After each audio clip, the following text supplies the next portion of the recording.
নমস্কার প্রিয় দর্শক, আমি সবুজ। আজকেও চলে এসেছি আপনাদের জন্য নতুন একটা এপিসোড নিয়ে। আজকে আমি কথা বলছি নায়ক জিতকে নিয়ে। আপনারা নিশ্চয়ই থাম্বনেল দেখে মোটামুটি আন্দাজ করতে পেরেছেন যে আজকের আলোচ্য বিষয়টা কি। যে নায়ক জিতের সিনেমা একটা সময়ের পরে যে আর কিন্তু ওয়ার্ক করছে না বক্স অফিসে, এবং একের পর এক সিনেমা কিন্তু ফেলিওর হচ্ছে, ফ্লপ হচ্ছে। এবং সত্যি কথা বলতে কি, জিৎ একটা সময় এসে যেমন ইন্ডাস্ট্রিকে ঘুরিয়ে দিয়েছিল, কোথাও তার সিনেমা বক্স অফিসে ভীষণ সাফল্য লাভ করেছিল ইয়াং জেনারেশন, তখন নায়ক জিৎ বলতে কিন্তু অজ্ঞান তার। আমি নিজে চোখে দেখা জিনিস এগুলো। কোথাও যেন একটা সময় চলছিল প্রসেনজিতের রাজত্ব, কোথাও সব সিনেমায় Prosenjit maximum cinema family drama cinema করতো সেই সময় দাঁড়িয়ে। তো সোনার সংসার, অন্নদাতা, প্রতিহিংসা, এই ধরনের সিনেমা, এবং কখনো অ্যাকশন সিনেমা দেবা, শত্রুর মোকাবিলা, এই ধরনের সিনেমাগুলো। রোমান্টিক সিনেমা প্রসেনজিৎ আস্তে আস্তে প্রায় করা কমিয়ে দিয়েছিলেন, একদমই রোমান্টিক সিনেমা সেই অর্থে 2000 পরবর্তী সময়টা বা তার আগের সময়টা আর কি খুব কম রোমান্টিক সিনেমা সেইভাবে দেখাই যেত না আর কি। হয় অ্যাকশন সিনেমা, ফ্যামিলি ড্রামা, এটাই প্রসেনজিৎ সেই সময় করতো আর কি। এবং মানুষজন কোথাও একটা কি বলবো, যে একটা বুম্মাদাকে দেখে দেখে, প্রসেনজিৎকে দেখে দেখে একটা একঘেয়েমি, কোথাও মানুষের মধ্যে টেস্ট একটু বদল দরকার আছে, চেঞ্জেস দরকার আছে, সেটা কিন্তু হচ্ছিল না। হয়তো কখনো কখনো হিরো এসেছিল, কখনো ফিরদোস দু একটা দিচ্ছে মাঝে মাঝে, কখনো আরও যারা হিরো সেই সময় ছিল আর কি, কখনো বোম্বে থেকে প্রিয়াংশু চ্যাটার্জি আসছে, কখনো আসছে আর কি।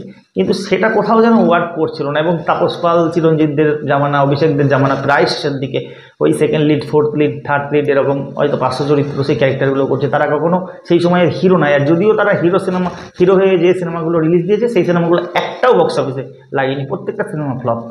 তো প্রসেনজিৎই কিন্তু দাঁতে দাঁত চেপে কিন্তু ইন্ডাস্ট্রিকে টেনে নিয়ে যাচ্ছিলেন। সেই সময় দাঁড়িয়ে কিন্তু নায়ক জিতের আবির্ভাব হয়, এবং সাথী হিউজ সাকসেসফুল একটা সিনেমা। এবং মানুষজন একটা ওই যে হঠাৎ করে সাথী এত সাকসেস হওয়ার কারণটা কি, আমি অনেক ভিডিওতে হয়তো বলেছি, আবার বলছি, আমার যারা দর্শক তাদের জন্য বলছি, সাথী হিট হওয়ার অনেকগুলো কারণ আছে। কোথাও মানুষের একটা রুচির বদল হলো, যে এতদিনকে তারা একটা হিরোকে দেখে এসছে, এবং সেখানে একটা অন্য হিরো আসলো, সেই হিরোটার একটা নতুনত্ব, একটা ছোঁয়া, এবং কোথাও সেই সিনেমার জন্যে ভীষণ বড় বাজেট এবং দারুণ সব গান এসপি ভেঙ্কটেশের সুরে, এবং বড় বড় বেশ অন্যান্য লোকেশনে। তখনকার বাংলা সিনেমাতে কি হতো, বেশ সমসাময়িক সেই সময়গুলো, যে সিনেমাগুলো প্রেম প্রতিজ্ঞা বা প্রতিবাদের বেশ কিছু সিনেমার গানগুলো কিন্তু একটুটাও বাইরে গিয়ে শুটিং করা হয়েছে। কিন্তু তার আগে সিনেমাগুলোতে কি হতো, বা সেই সময়কার সিনেমাগুলো গান হতো বাগানে, কোনো মাঠে ঘাটে, এই ধরনের শুটিং হতো। কাউকে ইনসাল্ট করছি না, অপমান করছি না, তার জন্য মানুষ না বাংলা সিনেমার দিক থেকে কিন্তু অনেকটাই মুখ ফিরিয়ে নিয়েছিল কি অনেক মানুষজন। কিন্তু জিৎ আসার পরে কিন্তু সেই দিক থেকে কিন্তু অনেক বিগ বাজেটের সিনেমা করা হলো, বাইরে গিয়ে শুটিং করার একটা ব্যাপার, প্রবণতা আসলো। মানে ভালো গল্প, চেষ্টা, একটা প্রেমের গল্প। বুমাদা সেই সময় প্রেমের সিনেমা একদমই করছিল না বলা যায়, ধরা যেতে পারে।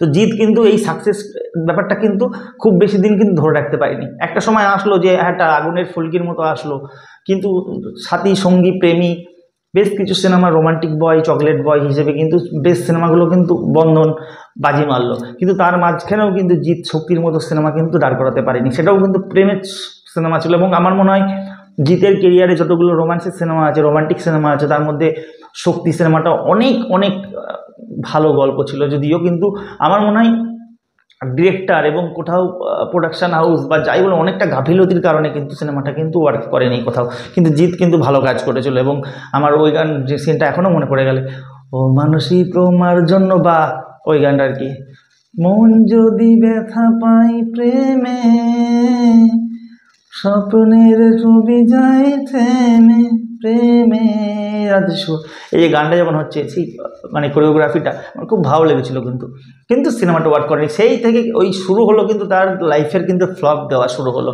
কোথাও মস্তান বলে একটা সিনেমা আছে স্বস্তিকের সাথে, সেই সিনেমাটাও কিন্তু সেইভাবে কিন্তু যায়নি। স্বস্তিকের সাথে জিতের প্রথম সিনেমা, সেই সিনেমাটা কিন্তু উড়িয়ার ভাষায় কিন্তু করা হয়, পরে দুটো ভার্সন করা হয়। সেই সিনেমাটাও কিন্তু কোথাও সেইভাবে কিন্তু ওয়ার্ক করলো না। তো ফ্লপ কিন্তু ওই হিটের মাঝখানেও কিন্তু আস্তে আস্তে ফ্লপ শুরু হয়ে গেছে তার মাঝখানে। 2005 অবধি জিৎ কিন্তু যুদ্ধ বা শুভদৃষ্টি এই সিনেমাগুলো কিন্তু ভালোভাবে ওয়ার্ক করলেও 2006 থেকে কিন্তু জিতের ক্যারিয়ার কিন্তু একদম নিম্নগামী কোথাও হতে শুরু করে, এবং একের পর এক সিনেমা কিন্তু বক্স অফিসে ফেলিওর হয় বিভিন্ন রকম। অনেকে বলতে পারেন তাহলে স্ক্রিপ্টিংয়ের ভুল ছিল, কোথাও স্ক্রিপ্টিং চয়েসের ভুল ব্যাপার রয়েছে। পিতৃভূমির মতো সিনেমা জিৎ তখন কিন্তু নানান রকমভাবে চেষ্টা করলো, যে সবাই করছে, তখন বোম্বাদা কিন্তু কমার্শিয়াল সিনেমা থেকে আস্তে আস্তে দোসরের মতো সিনেমা ভিড়ে গেছে, ন্যাশনাল অ্যাওয়ার্ড পাচ্ছে।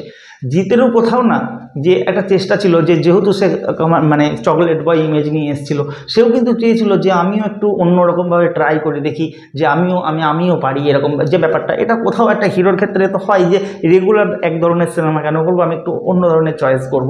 আমি নায়ক দেবকে বেশ কিছু ইন্টারভিউ বলতে শুনলাম বা দেখেছি, যে তখনকার আমাদের প্রযোজকরা পরিচালকরা, তখন আমরা তো অ্যাকচুয়ালি তখন আমাদের চয়েস এমন কিছু থাকতো না। ডিভিডি আমাদের পরিচালকরা আমাদের প্রযোজকরা আমাদের হাতে ধরিয়ে দিত এবং বলে দিত যে দেখে নে তোকে কী কী করতে হবে, এবং আমরা সেই তখন কিন্তু আমাদের চয়েসও থাকতো না, আমাদের ইন্টারেস্টও থাকতো না। তখন কিন্তু আমরা জাস্ট ওই এমপ্লয়ি হিসেবে কিন্তু কাজ করতাম, এবং তার মধ্যে থেকেও আমি একটা লেচক্কার মতো মৌলিক গল্পের সিনেমা বানিয়েছি। দেবের আমি একটা ইন্টারভিউতে দেখলাম আর কি। তো সেখান থেকে আমার এটা বলার, যে জিতও ভেবেছিল যে কৃষ্ণকান্তের উইলের মতো সে একটা শরৎচন্দ্রের উপন্যাসের একটা সিনেমা করবে, এবং সেই যখন স্ক্রিপ্টিংটা চয়েস করেছে হয়তো তার ভালো লেগেছে, তার পারফরমেন্সটা তো ভালো হয়েছে, কিন্তু বক্স অফিসের সিনেমা নয় এটা, সেটা কিন্তু ফেলিওর হয়েছে। ক্রান্তি বলে সিনেমাটা, রিঙ্গোর আমার খুব পছন্দের সিনেমা, জিতের অভিনয়টা খুব ভালো, কিন্তু বক্স অফিসে ফ্লপ। প্রিয়তমা প্রভাত রায়ের একটা অন্যতম লাভ সিনেমা, মানে রোমান্টিক সিনেমা বলা যেতে পারে, কিন্তু সেই সিনেমাটাও সেইভাবে ওয়ার্ক করেনি আর কি। তারপরে প্রচুর সিনেমা, পিতৃভূমি, হাসি খুশি ক্লাব, পার্টনার শঙ্কর রায়ের একটা মশলা, একটা কমার্শিয়াল সিনেমা, কিন্তু এই সিনেমার মিউজিক অশোক রাজের খুব ভালো সিনেমা ছিল, ভালো গান ছিল, কিন্তু সেইভাবে কিন্তু যায়নি। জিতের হিরো, আমার তো অবাক লাগে এখনও পর্যন্ত, যে জিতের হিরোর মতো একটা কমার্শিয়াল সিনেমা, যেখানে ভালো গান আছে, ভালো গল্প আছে, ভালো পারফরমেন্স রয়েছে, সেই সিনেমাটাও কিন্তু ওই যে ভীষণ কিন্তু জনপ্রিয়তা লাভ করেনি, ভীষণ কিন্তু হিট নয়, মোটামুটি প্রফিট করা একটা সিনেমা। কিন্তু ঘাতক, বিন্দু মাসির যে ওই যে ডায়লগটা খুব, মানে সংলাপটা খুব ছড়িয়ে যায় চারিদিকে, যে বাবলু কোলে আর বিন্দু মাসি, যে ব্যাপারটা, যে ক্যারেক্টারটা এত ভাইরাল হয়েছে, এখন ছেলেপেলেরা দেখি সব রিল টিল বানায় বা এরকম ধরনের অভিনয় করার চেষ্টা করছে। সেই সিনেমাটাও কিন্তু সেই সময় কিন্তু হালে পানি পায়নি, সেই সিনেমাটাও কিন্তু ফ্লপ হয়ে গেছিলো। তো একের পর এক সিনেমা ফ্লপ দিতে দিতে না, কোথাও নায়ক জিৎ, সত্যি কথা বলতে কি, জিৎদা তখন কিন্তু একটা মানে ডিপ্রেশনের মধ্যে ঢুকে গেছিলো। বিধাতার লেখা, যে সিনেমার অ্যালবামটা এত সুন্দর মিউজিক্যালি অ্যালবাম এবং খুব ভালো ভালো গান, সেই সিনেমাটাও কিন্তু পুনর্জন্ম নিয়ে একটা সিনেমার গল্প, সেই সিনেমাটাও কিন্তু ওয়ার্ক করতে পারেনি। আমার মনে হয় এই সিনেমাগুলো হয়তো স্ক্রিপ্টিংয়ের একটা ব্যাপার তো ছিল, স্ক্রিপ্ট চয়েসের একটা ব্যাপার ছিল, কিন্তু তারপরেও আরেকটা কারণ হচ্ছে, আমার মনে হয় ব্যর্থ হওয়ার আরেকটা কারণ, সেটা হচ্ছে টলিউডে তখন অন্য একটা রোমান্টিসিজমের একটা ব্যাপার চলছে, এবং নতুন হিরোদের সিনেমা, তখন প্রেমের সিনেমা চলছে। সেই সময় নায়ক জিৎ যে সিনেমাগুলো করছিল, সেই সিনেমাগুলো অনেকটা ওই একটা সময় বুম্বাদা যে ধরনের সিনেমাগুলো করতো, একটা ফ্যামিলি ড্রামা বা এরকম ধরনের গল্প, সেই সিনেমাগুলো কিন্তু আর পাবলিক সেইভাবে নিচ্ছিল না। কারণ নায়ক জিৎ তখন হিট হয়েছিল, যখন বুম্বাদার এই ফ্যামিলি ড্রামা দর্শক আর নিতে পারছে না, তখন জিৎ এসে একটা অন্য ধরনের প্রেজেন্ট করেছিল, একটা অন্য ধরনের রোমান্টিক একটা ব্যাপার দেখিয়েছিল, একটা গল্প দেখানোর চেষ্টা করেছিল, যার জন্য কিন্তু জিৎ কিন্তু উঠে গেছিলো কোথাও কোথাও। পরপর যে সিনেমাগুলো খুব রোমান্টিক সিনেমা বা এরকম ধরনের সিনেমা কিন্তু বক্স অফিসে ফেলিওর হয়নি, কিন্তু হিট হয়ে গেছে, ম্যাক্সিমাম সিনেমা হিট হয়ে গেছে। আবার জিৎ যখন এই ধরনের ঘরানার সিনেমা করতে করতে কোথাও ওই বুম্বাদার টাইপের সিনেমা যখন স্ক্রিপ্টিং চয়েস করতে লেগে গেছে, সেই সিনেমাগুলো কিন্তু পাবলিক মুখ ফিরিয়ে নিচ্ছে, সেই সিনেমাগুলো কিন্তু বক্স অফিসে চলেনি। তার সেই সময় চলেনি, তার কারণ আরও একটা, তখন নায়ক দেব, হিরোয়ান সোহম এরা চলে এসছে, নবাব নন্দিনী, ভালোবাসা, চিরদিনই তুমি আমার, বাজিমাত, প্রেম আমার, এই ধরনের সিনেমাগুলো কিন্তু তখন বক্স অফিসে ফাটিয়ে চলছে। সেখানে জিতের কৃষ্ণকান্তের উইল কেউ দেখলো না, সেখানে পিতৃভূমির মতো সিনেমা কেউ দেখলো না, সেখানে হ্যালো ম্যাম সাহেব কেউ দেখলো না। তখন কিন্তু জিৎ কিন্তু অবশ্যই কিন্তু তখন দায়িত্ব নিয়ে কিন্তু বসে গেল কিন্তু, এবং তারপরেই জিৎ কিন্তু কামব্যাক করলো। আমার মনে হয় সবথেকে আমার খুব ভুল না হলে এসকে মুভিজের হাত ধরে কিন্তু এসকে মুভিজের হাত ধরে কিন্তু ওয়ান্টেড সিনেমাটা দিয়ে। এবং আমি রবি কেনাগির একটা ইন্টারভিউ দেখছিলাম, যে ওয়ান্টেডে কিন্তু জিতকে কাস্ট করতে প্রথমে চায়নি এসকে মুভিজ, বলতে হিরো এখন চলছে না। এসকে মুভিজের সাথে তাদের একটা মানে মানে একটা মিটিংয়ে আলোচনা হয়েছিল যে জিতকে, কিন্তু রবিকে নাকি কোথাও নিজের দায়িত্ব নিয়ে বলেছিল যে জিতকে এই সিনেমাটা দিয়ে জিতকে কামব্যাক করাবে, এবং জিত পারবে সেটা করতে।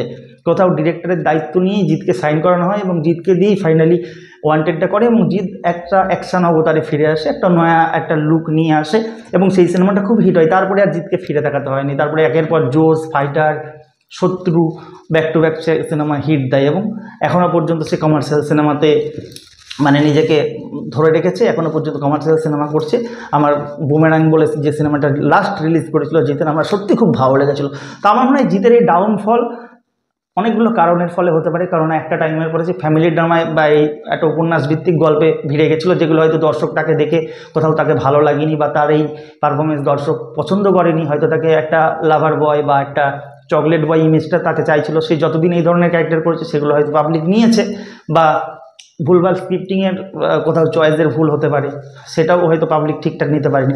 তো আপনাদের কি মনে হয় জিতের কেরিয়ারে যে এতগুলো সিনেমা সুপারহিট দেওয়ার পরে হঠাৎ করে সেই হিরোটা কেন বসে গেল, তার রিজনটা কি, কারণটা কি, আপনাদের কি মনে হয়? আমি যেটা বললাম সেটার সাথে যদি আপনারা একমত হন অবশ্যই আপনারা জানাবেন, আপনাদের যদি যেটা মনে হয় সেটাও আপনারা কমেন্ট সেকশনে জানাতে পারেন। ভালো থাকুন, সুস্থ থাকুন। আজকের মতো আপাতত এখানেই শেষ করছি এপিসোডটা, আগামী দিনে দেখা হচ্ছে আপনাদের পছন্দের এপিসোড নিয়ে। নমস্কার।